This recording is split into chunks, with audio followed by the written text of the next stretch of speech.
Hello, welcome to Berlin, everybody. Welcome to Berlin. Are you enjoying the Berlin music? This is the spirit animal of Berlin, the heartbeat, the pace. It is techno. What was that band called? I was into two things as a kid with techno. The Blade song from the Blood Rave. I think I got the Blade soundtrack because of that song. Only listened to that one. And what was the Firestarter band? What was that?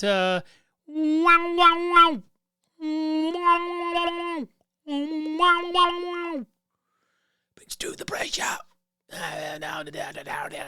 Remember that? Is that techno? What the fuck was that? Firestarter. That was a song. It'll come to me. If it doesn't, it'll come to you and it'll feel good. At least you can put that puzzle into my brain via listening. Welcome back to the show. It's episode 130. 130 of Come Lose It with Matt Duncan. I'm the host. My name's Matt Duncan. Still alive. Still kicking. One of the only audio podcasts left on the internet. With Mark Maron going out of business, it's all going to be video now.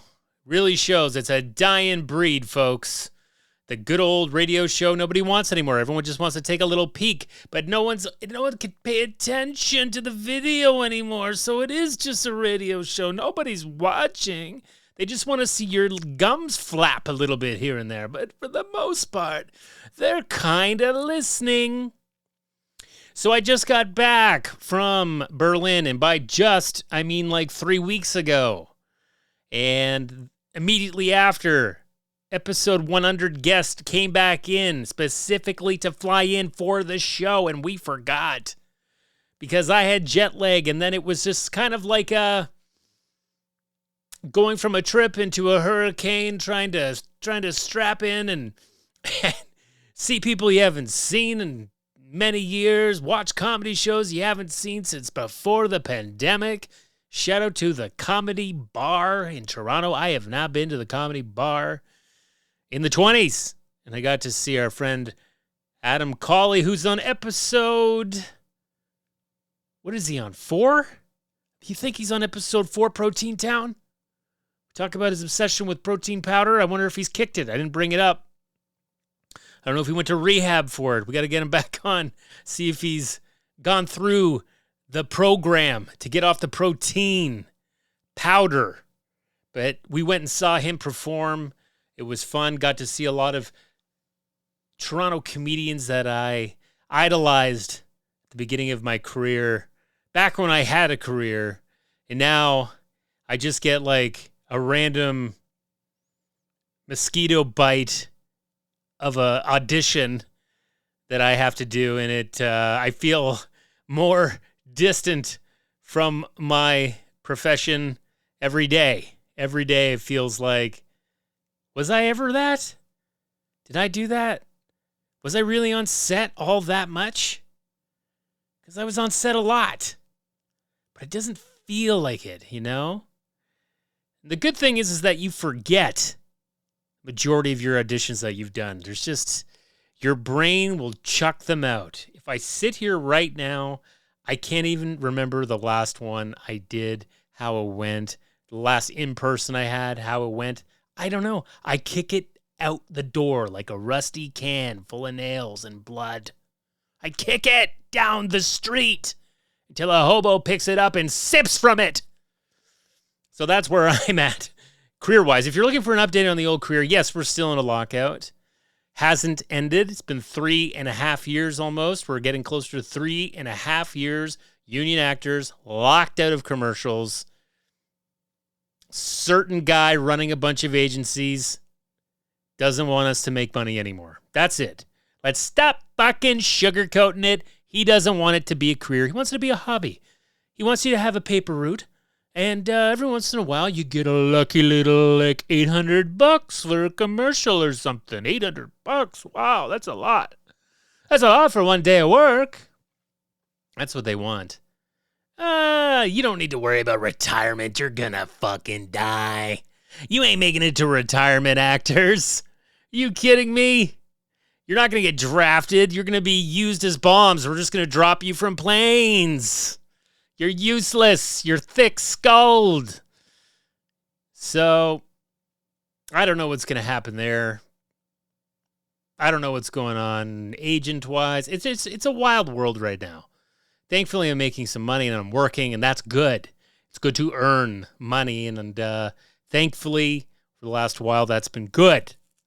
But I still got to figure this shit out, and we still got to get out of this shithole. We got to get out of these suburbs.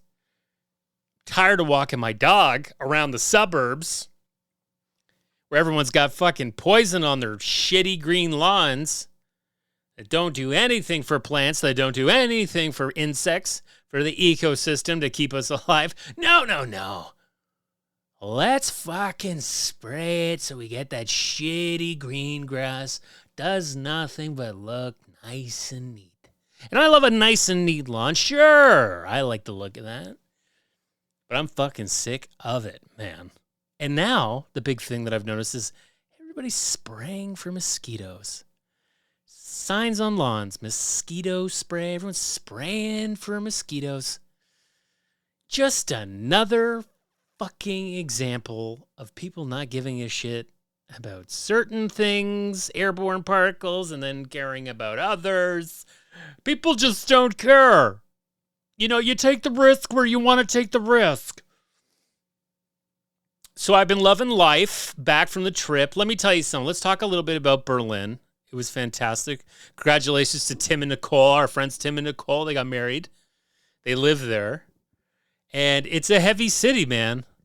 It's a heavy city. I kind of anticipated that the city was going to affect me in that way because it's so historic, because it's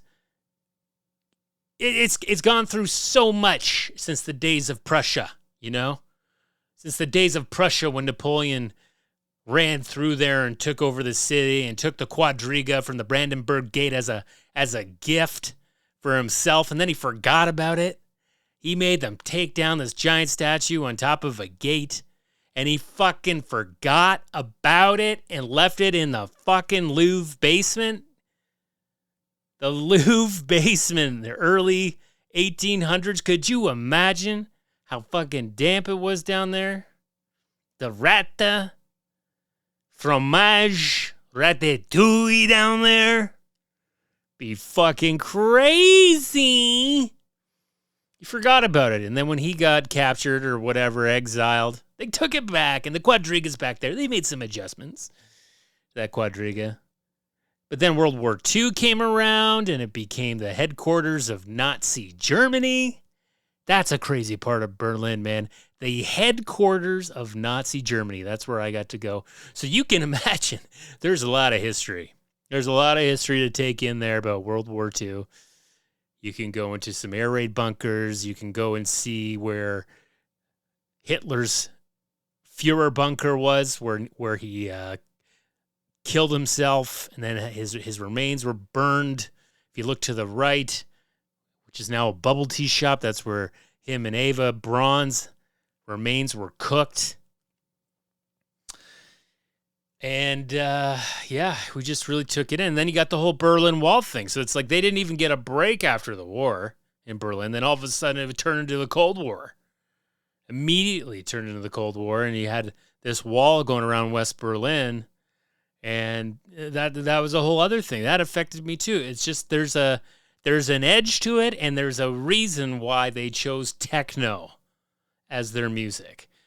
It's like the music of someone trapped in a fucking air raid shelter for weeks, and all they're listening to is water drop on a bucket over and over again. That's what I'd like to say where the Berlin techno craze comes from.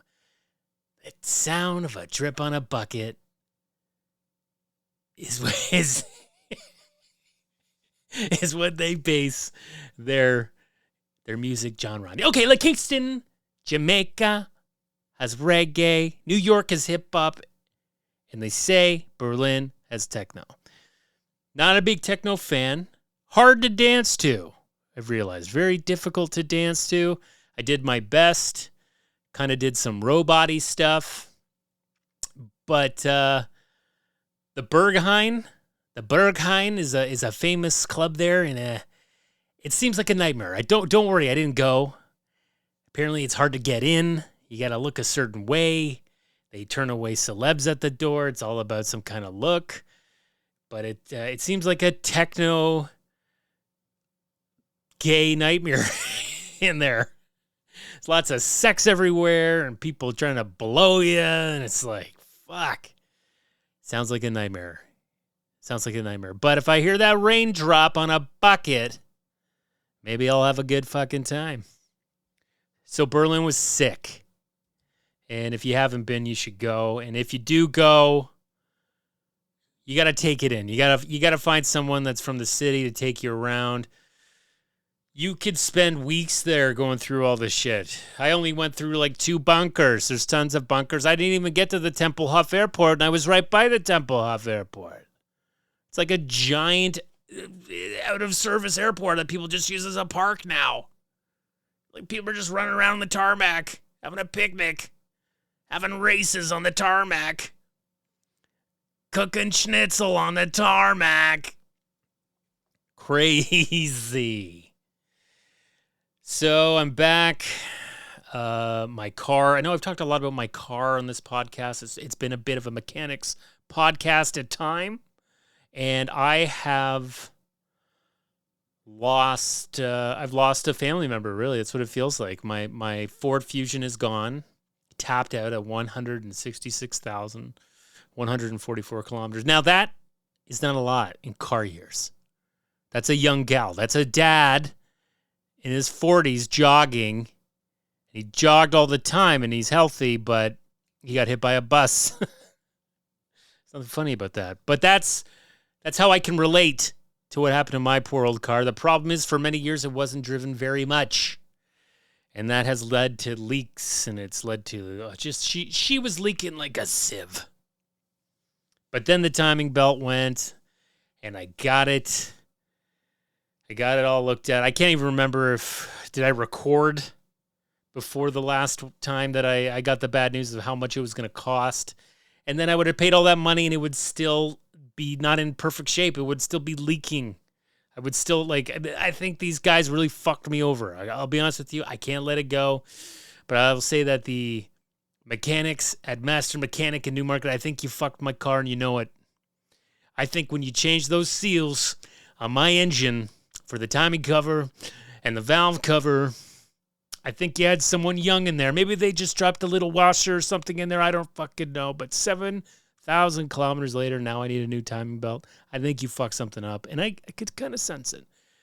Now, I only went to you guys for a year, and I'll never be back. I'll never be back, because not just because of that, but because I have a new car now, and I have to go to a dealership. And I don't have to worry about leaks. I don't have to worry about any of that shit. I've got a warranty on my engine for 5 years, and I've got warranty on other stuff for 3 years. So, I will not be going to some random... That is one thing I am happy. It's been so fucking difficult to hang on to a good mechanic north of the fucking city. Let me tell you. I've had 2 that have closed up shop and moved out of here. Moved to the sticks. Fucking impossible. And I tried to go to one of these franchise places because I had good luck with them in the city. And I had red flags along the way.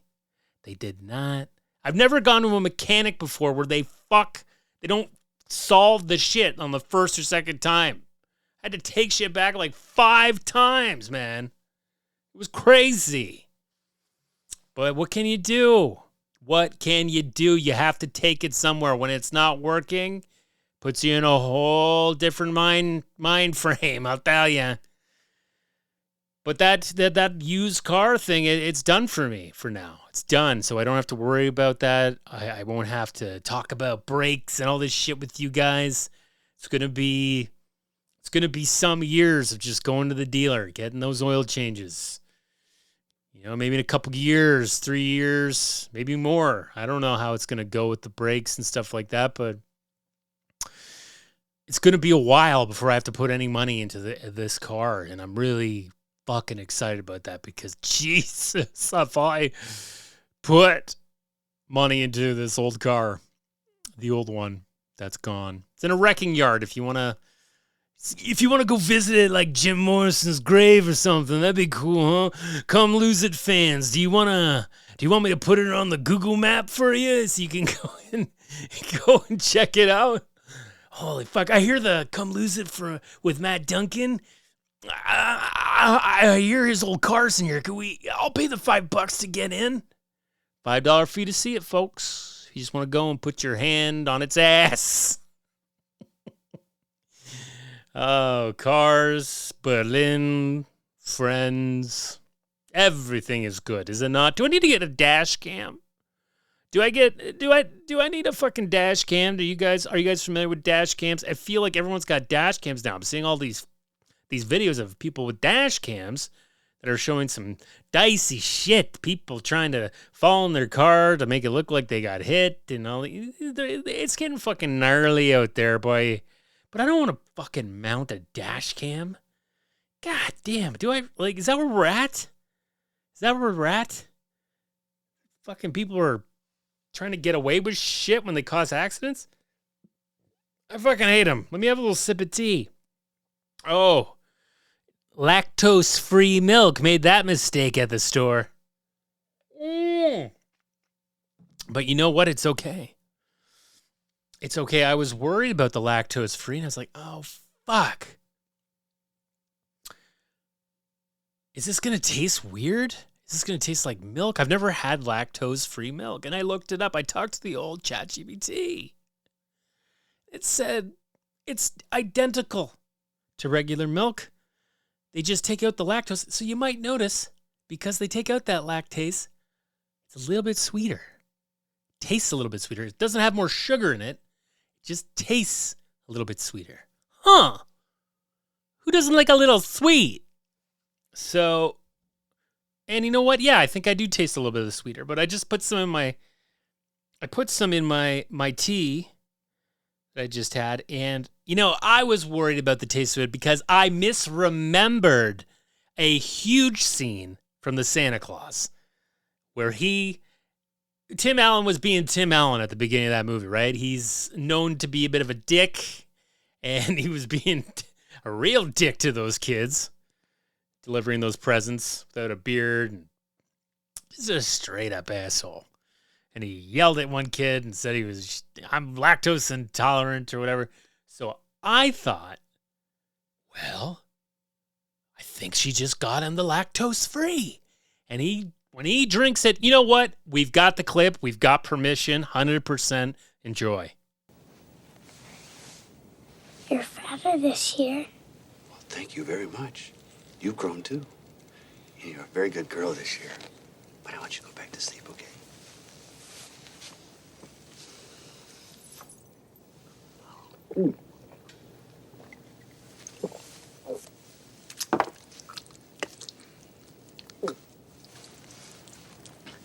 I think the milk's a little sour.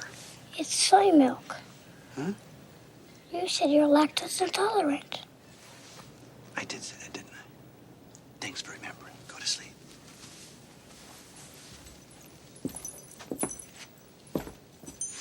Merry Christmas, Sarah. Merry Christmas, Santa. Wow. Okay, so it wasn't lactose-free milk. Technically was, but it was soy milk that he was rubbing. That was like that was the Santa Claus version of affecting the sales of soy milk, like the Merlot and Sideways. The Merlot got affected by him being like, a fucking Merlot.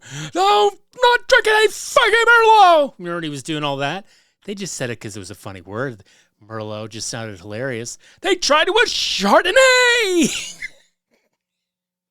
Merlot stuck, and apparently really affected. Like, Merlot sales dropped like 25%, and it took them like a decade or two to come back, people. Because even still, when you get that Merlot, it's like, is that the fucking house wine? Huh.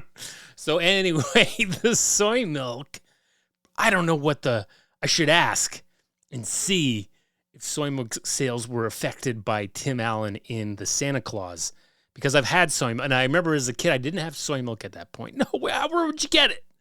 Where would you get it? They didn't have that at this fucking store. You had to go to like a health food store, somewhere deep into the city, the hippie part.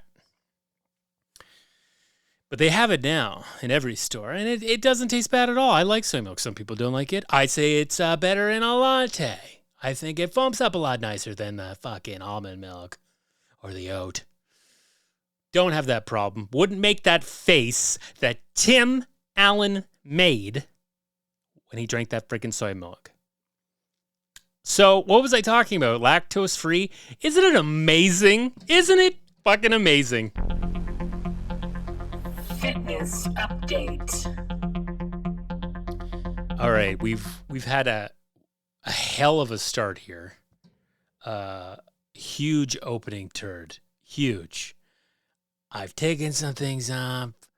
I've put some things on. Who cares? I'm back from Germany. Can't you hear it in my voice? I've seen the world. My legs hurt from flying, not still. Flying is fucking miserable. If you're not first class with a bed or a private jet, it's hell. Okay? All the rich people that listen to this podcast and have never done coach, it's hell. It's fucking hell. It's like my body was just like aching. Felt like I was like in a fucking tube. So the fitness update, obviously in Berlin, I was walking like a maniac. And I went to the gym one day like an idiot. And you know what I did at the gym? I was like, well, why don't I do some squats? Do some squats on top of walking 15K a day. Yeah, that's a good idea, Matt. Let's do that. Let's work that lower body.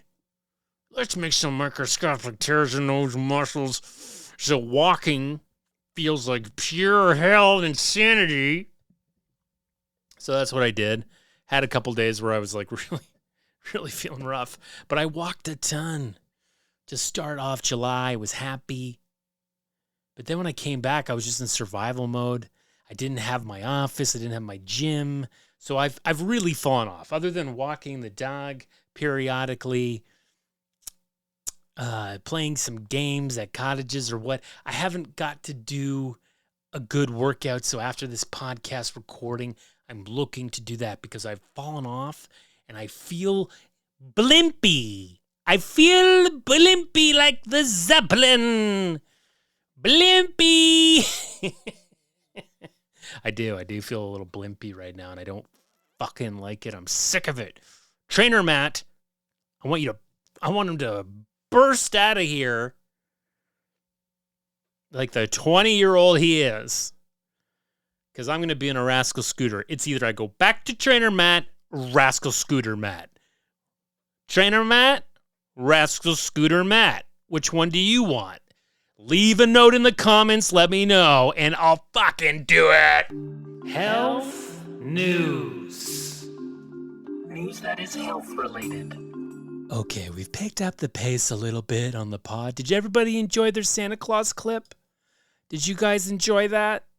Are you gonna do something crazy and watch a Christmas movie in August? You're fucking sick. You're sick. Don't do it. That's sick. I feel weird just for watching that 1 minute clip. I feel sick to my stomach because now I just sped up time. Christmas is going to come faster now. But I can't wait for, well, I don't know. I always say I want fall because it's my favorite. September, October are the best. But I don't want, everything's going too fast. Like it's already been 3 weeks since I've been back from abroad. This is bullshit. So health news, I've got 2 articles just to quickly talk, and I've made some talking points, so don't worry, folks. Don't worry, everything's going to be fine.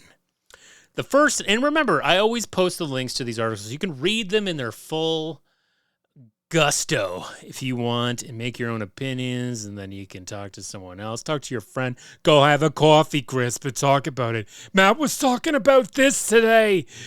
What do you think? So the first one is the pandemic's hidden legacy on our brains. Now, I know we've talked a lot about COVID.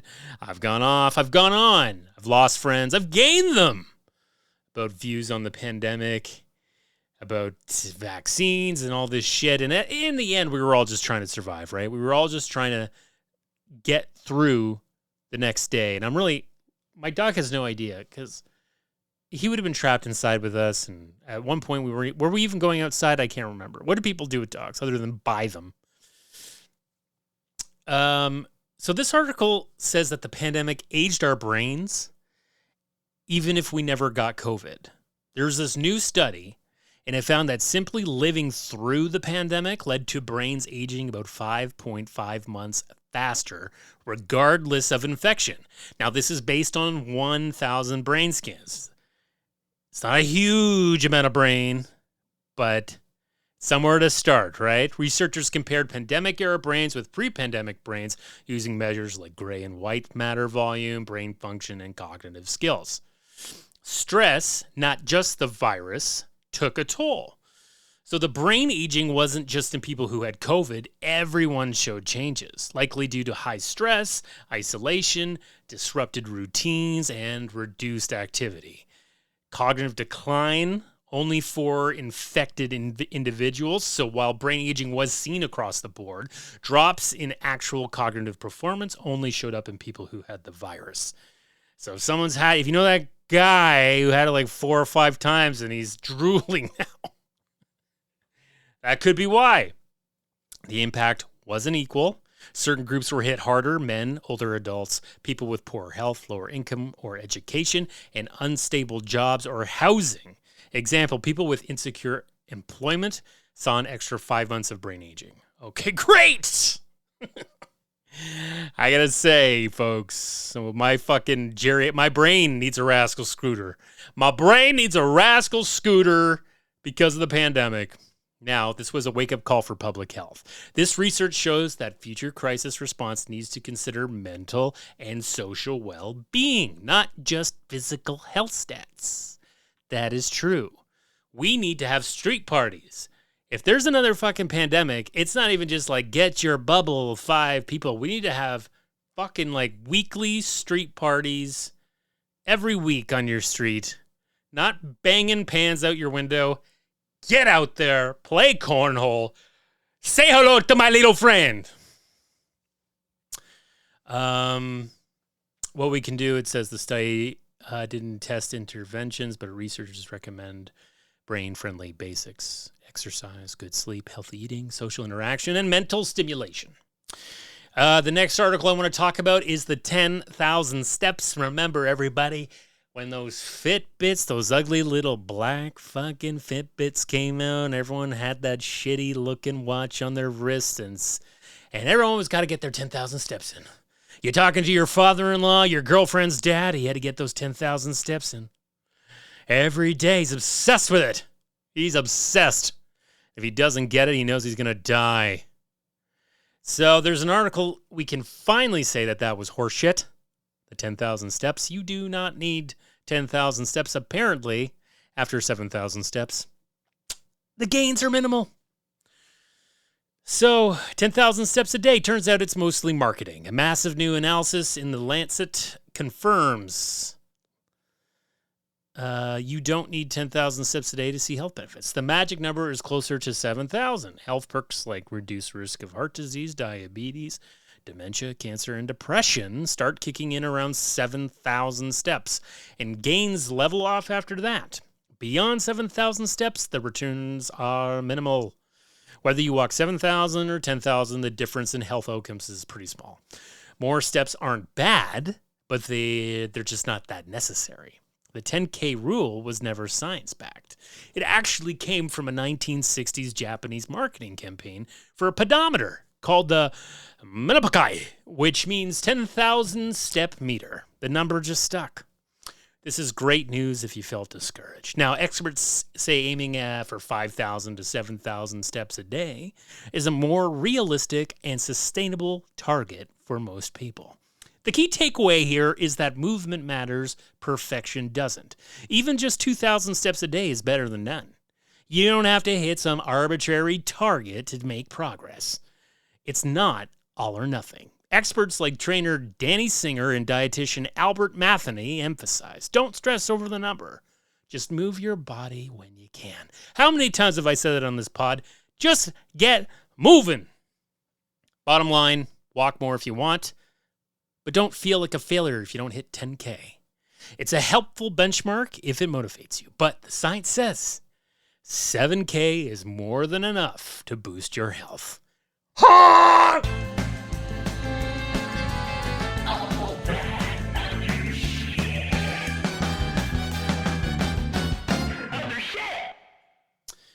Okay, guys, we're at the end here. Hi, Bubba. Bubba's here. He's like, God, you're getting so excited. You're getting so excited. Am I getting too excited, Bub? Am I getting too excited? Oh, he's so hard to do a podcast with because I get excited and I start, oh, God, he's going right for the Kanoshkas. Okay, I'm almost done. We're going to calm down. Bubs. We're going to calm down. He's had enough. He's like, you sound fucking nuts. You sound crazy in here, babe. It's okay, Bubba. It's okay. Easy. He's biting me. Ow. Ouchie. I watched Happy Gilmore 2. It was absolutely shit. Gus, it was crap. And you know what? That's okay. Because there's a lot of pressure on, it sits on your mind for 30 years. The cast starts dying off. Joe Flaherty dies, and then the fucking giant fucking Jaws from Bond dies. And, it's like you start to get sentimental. Adam Sandler, he's getting old. He's got like women daughters now, and he's got the power. He's got the power to give the Nepo babies a little boost. There's a lot of Nepo babies in it. There's a lot of celebrity cameos. Too many to count. He's helping out his friends like he always does. He doesn't give a shit about the... Hey! No! He took my fucking light! Hold on.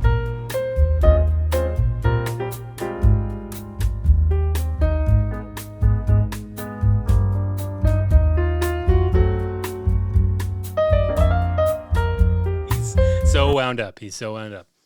We're back. Yeah, Happy Gilmore 2, not great. I feel like you should just watch it once. Go back to watching the original. They constantly cut to the original to remind you of like, who's this guy? Oh, it's like constant. And he's just trying to help his family. He's trying to give everybody a job. He's even giving Rob fucking Schneider a job. A lot of celebrity deaths. We got to talk about. They come in threes, folks.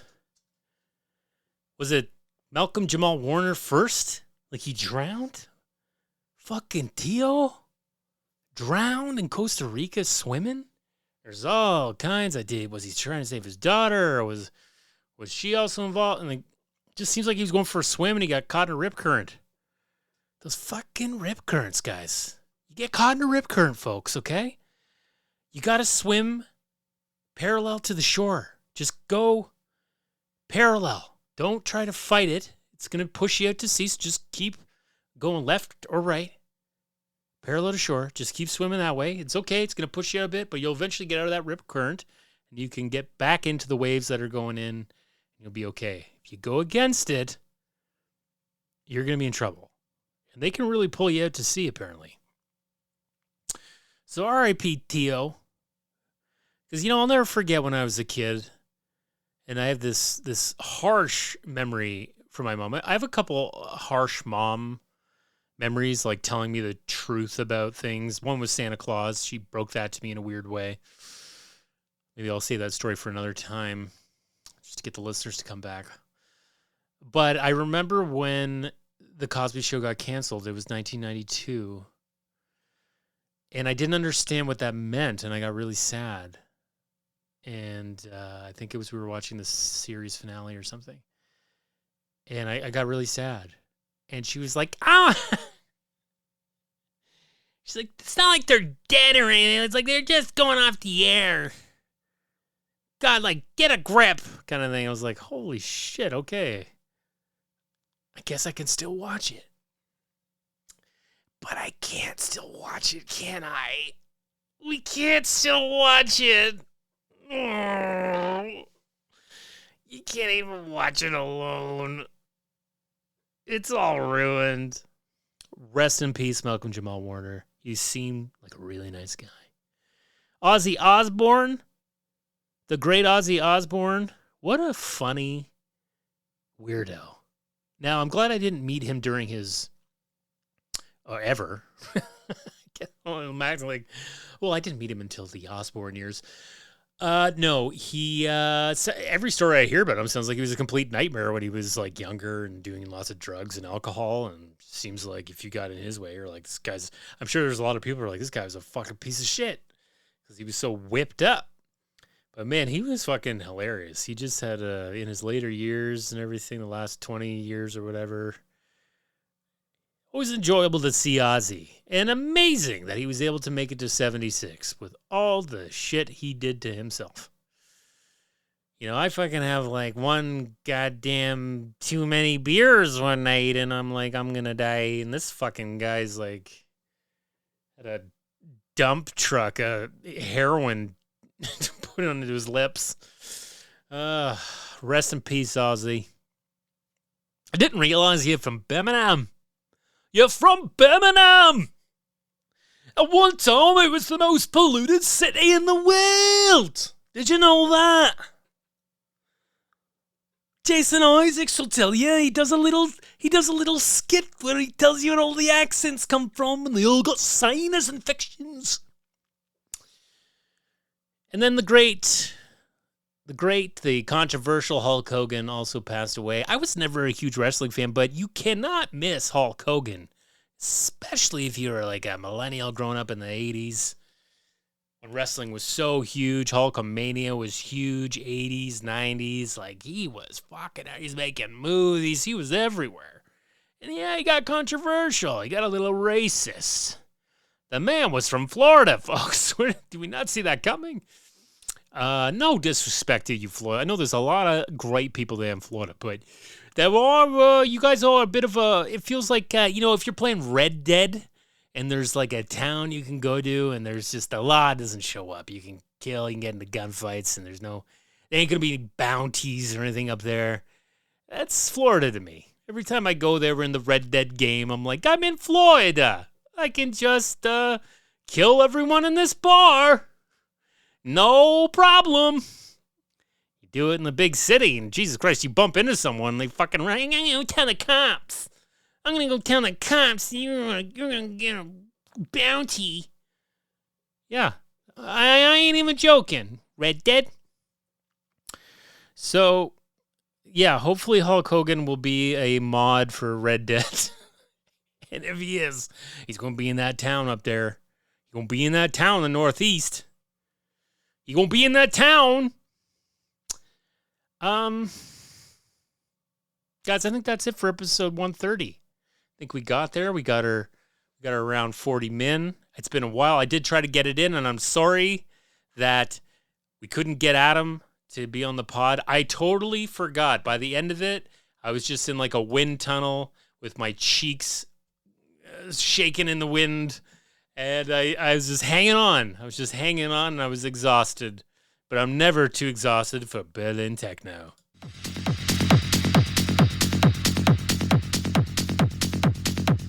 Picture the bucket. Picture the raindrop on the bucket. When's the war gonna end? Just here's it. Raindrop. Is the war over? Hitler's dead. Let's dance.